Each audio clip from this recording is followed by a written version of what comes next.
Param com Quando os anjos caídos? caídos se deitaram com os que eles chamaram de filhos de Elohim. Os Por quê? filhos de Deus Ah, os filhos de Deus. se juntaram às filhas dos homens.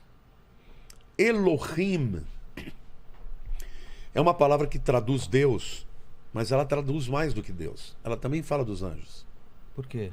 Bnei Ha-Elohim, quando em Jó, por exemplo, fala que os filhos de Deus cantavam enquanto Deus criava as terras. Quem eram os filhos de Deus que cantavam lá? Eram os anjos.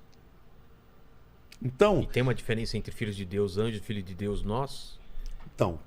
lá nesse contexto de Gênesis, capítulo 5, os filhos de Deus ali, Bnei Ha-Elohim, são os anjos. Tá. E aí, Bnot Ha-Adam, as filhas dos homens. Adão, homens, né? Eles tiveram um relacionamento.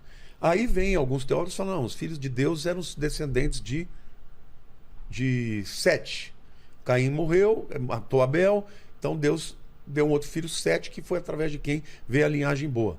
Mas por que que os filhos de Sete seriam homens gigantes? Na verdade, houve uma mudança genética. Um material genético que foi introduzido nos seres humanos. Agora, a mesma palavra Elohim, tem um texto de Salmos que fala, vós sois deuses. E está dizendo, vós sois Elohim. Por quê? Porque Elohim também significava um líder forte da tribo. Um homem forte, um homem poderoso. Então, mas ali no caso, é claro que é anjos, porque tem um texto no Salmo que diz assim, fizeste um pouco menor do que...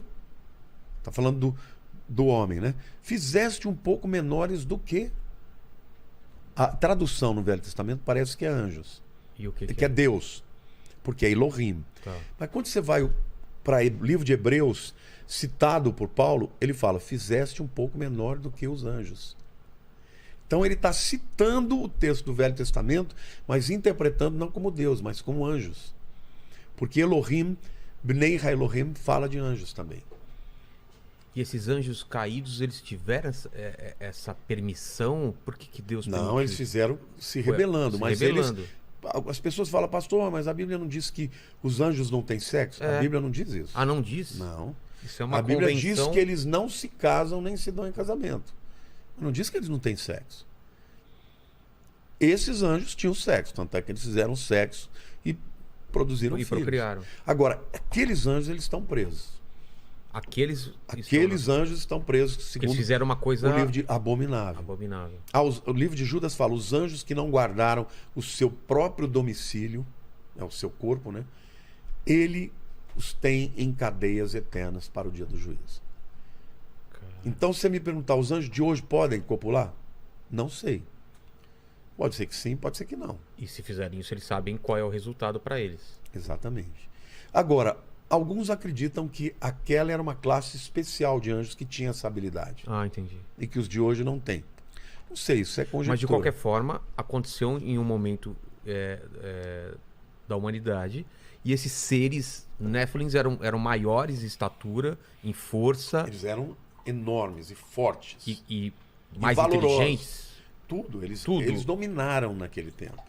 Foram os grandes... Tanto é que quando chegou na época do dilúvio, a humanidade ainda era muito pequena, né? Você tem que considerar isso. Ainda não tinha. Eram milhares de pessoas. Será que não seria o que os gregos vão falar depois em semideuses? Seria não. É. Toda Mitologia. a mitologia grega é baseada numa verdade. Nos Néfilins. Só que a interpretação deles era Que- que eram deuses. Que copularam com os humanos e Exato. nasceram os semideuses. Isso. Exatamente isso. Só estavam colocando outros nomes. Outros nomes. Você entendeu? E esses gigantes, eles dominaram a Terra por quanto tempo? Por muito tempo. Por muito tempo. Você tem sítios arqueológicos que você encontra ossuários de homens gigantescos, de cabeças Estamos enormes. falando o quê? De 3 3 metros? metros e meio. Bom, Golias tinha 2,98 metros. Ele era um Nephilim. Ele era um Nephilim. Ele era um... Um filho de... Na verdade, Nephilim não é o anjo, é o filho, né? O Nephilim é o resultado. É o resultado. Então ele seria um Nephilim. Ele seria um Nephilim. A palavra Nephilim quer dizer o quê? Vem de nafal. Nafal é o verbo hebraico para cair. E o sufixo im no final é o plural masculino. Caídos? Por exemplo, Elohim, na verdade é deuses ou anjos. Né? O plural feminino é ot. Então, bnot, né? Filhas. Se fosse filhos era bnim. Então, nafal com im, nafilim, nefilim.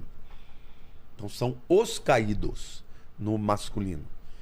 Quem são os caídos? São os filhos dos anjos, né, dos Bnei Elohim, dos filhos de Deus, que são os anjos, com as filhas dos homens. Esses são... A palavra gigantes lá no hebraico não é gigantes. Não? É nefilim. Entendi. Entendeu? E por que um dilúvio resolveria isso? Por que não Porque outra acaba coisa? com a raça de todos eles, né? Foi a única alternativa. A Bíblia diz que Deus olhou e viu a iniquidade se multiplicar e ele decidiu que ele não ia continuar com aquilo. E ele decidiu então terminar com a humanidade. E Noé não tinha nenhum traço. Noé, então, esse é um detalhe interessante no hebraico. Quando fala que Noé era um homem puro, no hebraico a palavra é tamim. Tamim significa o quê? Puro, como se fosse um animal puro, sem mestiço. Entendeu? Quando fala, por exemplo, do cordeiro, que é puro, é tamim. Não podia ser um animal mestiço ou um animal que tivesse alguma coisa errada nele, uma quebradura, uma sarna. Não, é puro no sentido de completo, de perfeito e sem mistura. Entendi. Então, isso pode levar ao entendimento de que Noé não tinha o traço do DNA dos nefilins. E a mulher e os filhos? E a mulher talvez tivesse. Porque